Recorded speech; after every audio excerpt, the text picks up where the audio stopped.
Our speaker today, Scott Haddock. I think I first met Scott with All Hands Raised. Yeah. And Scott has done a fabulous job. Insight, some of you probably know the history of Insight. I'm not going to give you the history of Insight, but I am ecstatic about having Scott here. I think I will say that Insight is now involved with OAME. We're part of their team, and they're part of our team, so we're very excited about that. Thank you so much, Sam. Yep. Very much appreciate it. Good morning, everyone. Good morning. So I was thinking about today and chatting with a coworker. I think I was sharing some insecurities of, I'm speaking to this huge group of 200 people, and it's early in the morning, and it's the first time wearing my mask in front of everybody, and so I was kind of insecure. So I was like, what are your thoughts? He's like, well, you could come out to the Imperial March from Star Wars. You always talk about, I always talk about my mask and Darth Vader. He's like, all you need to do is just perfect the deep breathing a little bit more, and that could be perfect. So I decided that might be a little intense for today for everyone.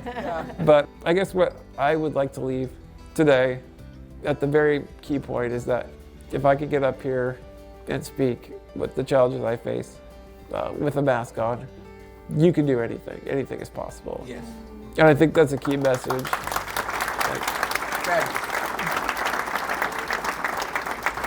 I think that's a key message with Insight as well, that anyone's potential can be unlocked.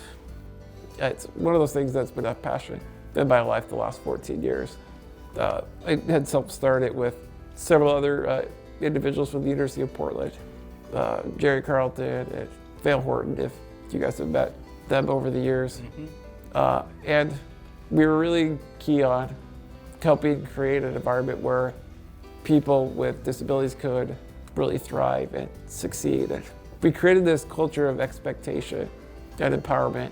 Growing up outside of Portland, actually, at the suburb of Westland, created an environment not of, are you going to go to college, but where are you going to go to college? And when there's not a lot of expectation for those with disabilities, that was a huge step up in my life. And really, we took that to Insight and realized that more potential resides in the disability community than society realizes. And sometimes it's locked up due to stigma. Stigma two ways: individuals themselves having maybe a mindset or letting limiting beliefs get in their way, but then also on the other side, unfair judgments at times that hold back the potential that people have.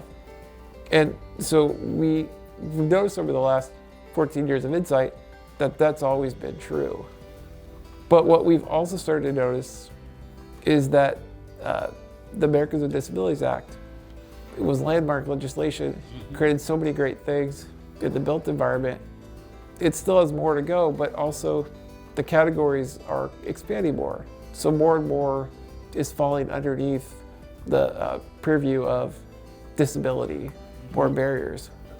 And we also started to notice that our job fairs, more and more individuals would come and would have all sorts of different barriers beyond just the visible disability. So there are a lot more invisible disabilities. And we noticed that there were a lot more lower income, 25% were receiving benefits. Many had families, were single parents.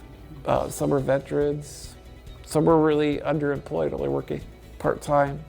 And others were job seekers with felonies or records they were overcoming. And so when we looked at that, we realized there was a need to really serve many more barriers than just what we purview as visible disabilities. And so our job fairs, I guess, what's really unique about them is that we let people in smaller amounts so that they have one-on-one opportunities with employers. So it's not overwhelming like some job fairs.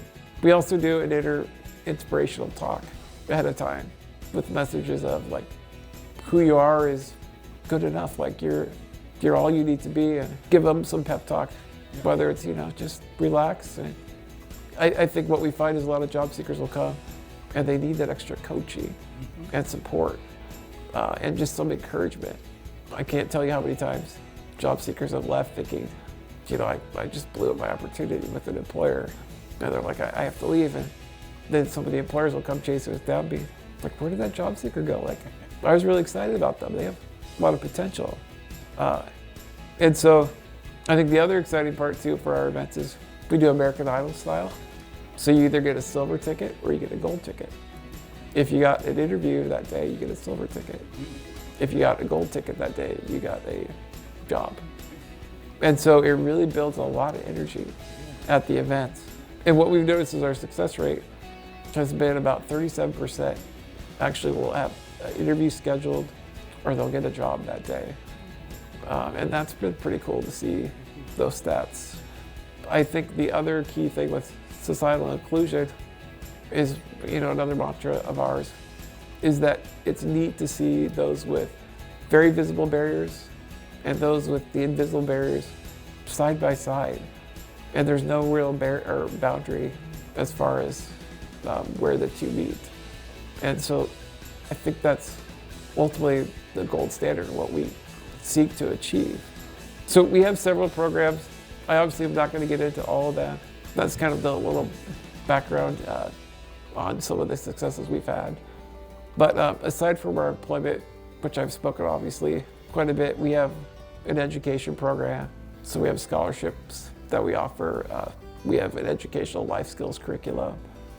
We do events called Get Ahead. And then we also work with some entrepreneurial-minded job seekers that want to start their own businesses. So we've worked with a handful of those job seekers at any one time. But in the remaining time I have to chat, I wanted to also focus on another key aspect of where Insight's at, and that we do a lot of trainings and speaking opportunities. So we have a lot of speakers that come out and share messages. And we talk about wanting people to reach full-time employment and to have sustainable long-term employment.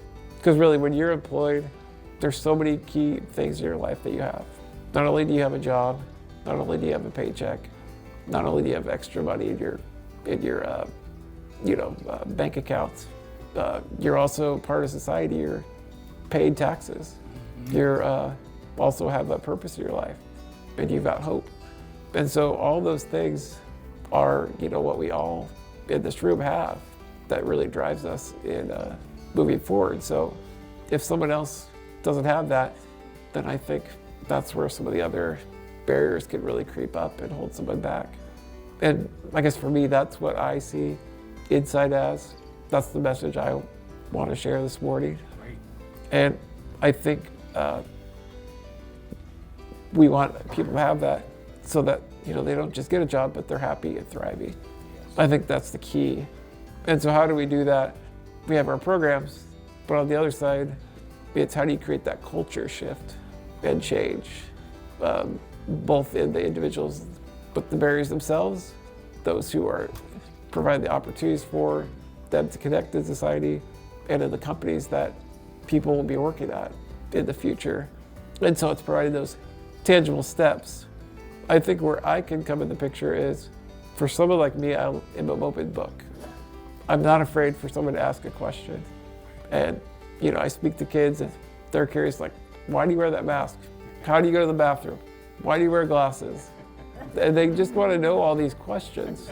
And I feel it's like they have this curiosity, and if I can answer their questions so that they're more comfortable around disability, if I can kind of reframe that, then I think that helps them out. And I think there's a number of adults that are like kids, they want to ask those questions, but they don't feel like they can, or they're like, well, what if I asked it? I might look bad, or someone might judge me.